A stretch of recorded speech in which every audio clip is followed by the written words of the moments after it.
tranche de vie. Et on retrouve la tranche de vie de Philippe. Oh, c'est léger cette petite musique. Il fait 25. On savait qu'elle te plaît. Il fait 25 dans le studio, ça va bien. Apporter les tartines. Voilà. Il paraît qu'il n'y a pas de hasard, dit-on. En tout cas, je ne sais pas si c'en est un quand même, mais il y a 2 semaines, je m'interrogeais sur l'état des lieux d'un des derniers monstres, sinon le dernier, de la télévision française, un monstre gentil à l'instar de Casimir. Et voilà pas que samedi est tombée la nouvelle de la mort de Pierre Tchernia. Je l'avais, ma réponse.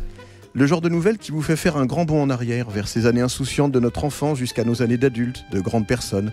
Cette époque où la télévision proposait des émissions de culture ou de vraies émissions politiques à 20h30, des émissions de qualité avec un grand cul.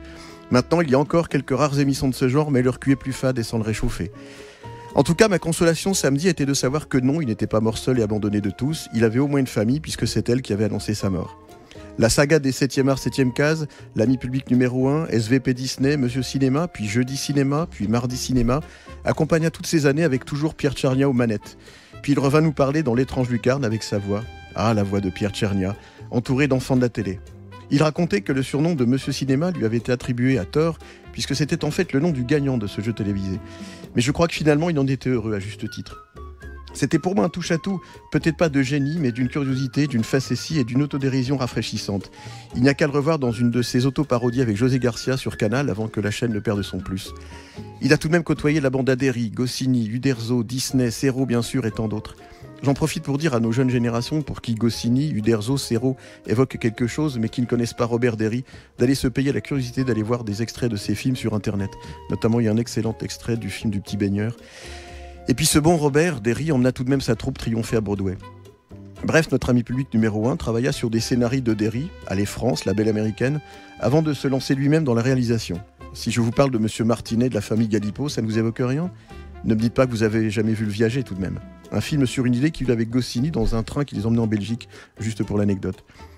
De son amitié complice avec René Goscinny sont nés des scénarios de films d'Astérix, et il figure même dans l'un d'eux comme personnage animé et dans un des albums. Et puis il a fait partie des quasi-débuts de la télévision. C'est l'en noir et blanc où il n'y avait pas d'oreillette, mais un téléphone sur le bureau du présentateur du journal télévisé qui n'était pas encore JT.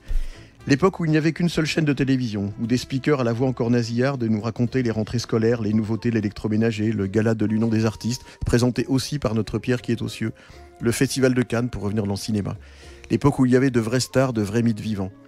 Où la vie, bien qu'en noir et blanc, me semble finalement, avec le recul, plus douce et paisible que la vie d'aujourd'hui, celle en couleur qui nous permettent de mieux voir le rouge du sang qui coule de plus en plus partout, et quand on y réfléchit bien pour pas grand-chose, pour des conneries.